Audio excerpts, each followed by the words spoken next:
Alright, what is up, YouTube? MK40 here. We're doing ban list Fallout discussion based with my dear old friend, the Eclipse Wyvern of Unfun. Over. So make sure you guys smash the little crap out of that subscribe button so you guys don't miss out on more Oz content. So, OCG ban list Fallout, things that you can pull from this list, implications, all of that, that fun stuff. So Eclipse Wyvern over here has been kind of like the central piece of discussion because, one, I think more TCG players are more excited about this, but also this card breeds nothing but bad things. I've already seen 2 different Gandora FTKs that have come out because of this, and I mean, like, these are full on degenerate, crazy, you know, you got to go through like making the Zark synchro, and then like you go down like these different lines of play. It's a lot to think about that you could potentially do, and it's all possible because Eclipse Wyvern is going through the deck and pulling out these pieces and is allowing you this opportunity to, you know, do these crazy combo lines. I even saw MBT today quoting that, you know, even like in their Masochist series that this card does very incredibly broken things. I don't know if this card's going to come back in the TCG in the future. I would very boldly assume that it could, but we're still missing MX Saber Invoker. So, you know, the argument of, well, you know, Konami could just bring this back. The thing is, it does breed excitement. I mean, there's so many people excited for the idea of this card coming back, but I think it's not going to happen. It's very, very problematic, in my opinion. Now, we do have the Ouroboros discussion. So there's a couple of takeaways on Mr. Ouroboros himself here. The first one is Konami banned this because of the concept of, oh, we have Evilswarm support coming. I mean, we can reach for that. We can pull that off the top shelf. You know, there's always going to be the possibility of, you know, as every dual terminal set comes and goes, there is going to be the idea of, hey, Konami could potentially print, you know, something that's going to break Evilswarm.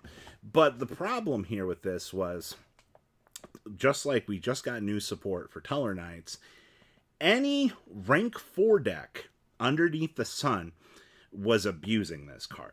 There was no ifs, ands, and buts about it. You had every Rizal variant that you could think of looked at this card as a potential, you know, piece of the puzzle that you would be able to go, oh, hey, you know, we could use this. Now, because of this card not being, you know, fun, and it not being a once per turn, it found itself placed in the ban list because when you explore rank 4 turbo and you give decks, you know, a crazy tool like this, what do you expect to actually happen?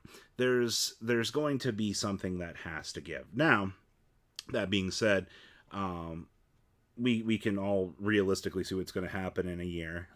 You know, if we don't get Evilswarm support this set, quite possibly next year, Konami brings his card off the list, erratas it to once per turn, and goes, hey guys, here's your Evilswarm support. We fixed the card.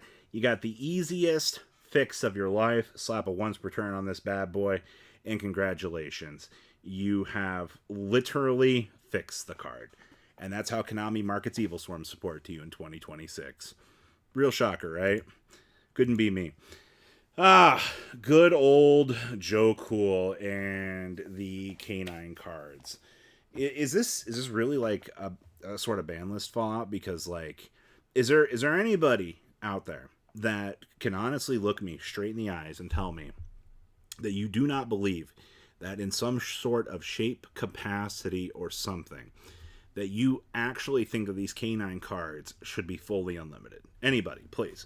Because I'm willing to make the comparison of Gamma to Azuna. I do not think Azuna should exist at 3 for more than a short amount of time in the game's history. You should start to, you know, reduce that card, because having counterplay to hand traps is kind of an insane thing, honestly. And that's kind of where, you know, our problem starts to begin here. We see the OCG taking the first steps. Now, Joe Cool which, the card you got pulled up here on your screen. This card makes any level 5 broken because it's a free special summon out. Unlike Lantern, who does take the canine counterpart to revive from the graveyard, you're not really getting that necessary free value that you are off a Lantern, which is why you have to make the concession and you have to go after Joe Cool as probably the more broken piece. I don't imagine that you're going to see any real give and take on that opportunity. You have to make the concession and you have to start. Joe Cool is probably the absolutely best choice to start shaving down numbers with, just because, these cards, they have to be on a timer because they are too good for what you are working with on the meta. But only time will tell. This was definitely a good choice on Konami's behalf here. Oh, this one. So the first thing I have read from people in this card is there's got to be another wave of Dracotail support coming, right? That was clearly the reason why Konami chose to limit Ketu Dracotail. Now, we can assume that there could be another wave of support that could potentially break this card, or Konami just doesn't like the idea that you getting a free ad that turns into a free fusion all written on the same card ends up being kind of a broken concept. Now, you've also got the fact that Branded has been exploring more options with this, but the interesting thing is the TCG now has this like more full power with more Branded fusions than the OCG does. The OCG chose to take this and limit this, while the TCG is allowing this to basically still flourish at like a different level. But that's always kind of been the case with Branded versus TCG and OCG. And also, TCG wants to market that all Ultra deck to you. I would not be surprised to see more Dracotail support coming along the future here. It would not be a crazy thing to say the least, but Dracotail as a package and kind of in our format as it is, it is a good deck. Nobody's going to drown that out now, especially since we've reached a new format. It's just as we kind of explore into the new format here, especially when TCG gets another list, I wouldn't necessarily be surprised to see this eventually get hit. It's going to really depend on how YCS numbers are going to shape up on the future and representation for Dracotail. But I don't know. I think that this one is not really all that crazy to see. It reads very much like a custom card. Nobody's going to doubt that. It'll just be, based on Konami's decisions here to, decide, hey, this is what we need to hit. And then dear old Gryphon Rider. So we've been speculating that we're going to get more support for this ever since they pulled out the multiple themes and said, hey, we're going to give, these old deck build packs some sort of support. And then we just kind of skipped over. Now, Gryphon Rider has fully returned back to the OCG at full power. Now, there have been a couple cool ideas to be seen with this, but realistically, the adventure package has been essentially very power crept by this point. You can use it to set up some combo pieces and use it as like a level 7 to synchro off with or something, just to get immediate quick bodies on the field, because Right Over Measier, this do not have functional locks. It was just the later support that Konami was printing that did come with those additional locks that made this a lot harder to initially work with. And I do think that it's good to see it back at full power, but I don't know. I also would not be surprised to see them come up with some more adventure support. Yeah, just saying, adventure is one of my favorite decks of all time.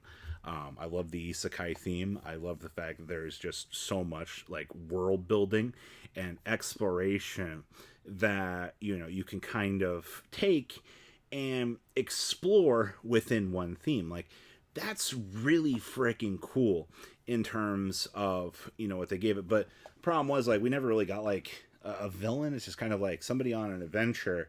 That was kind of it, honestly. Like, we never really got much more to that. So TLDR, OCG ban list was quite good.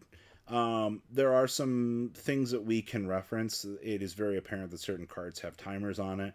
Konami did use Eclipse Wyvern as kind of like the shake-up factor for it, but I think from what we're kind of judging with right now, I think we're going to see Ouroboros probably go on a future list, but nothing here generally surprises me at all. It'll be curious to see what Wave 2s we're going to get. But, guys, leave a comment down below. Tell me what you guys think. And, of course, you guys have a good rest of your day, all right?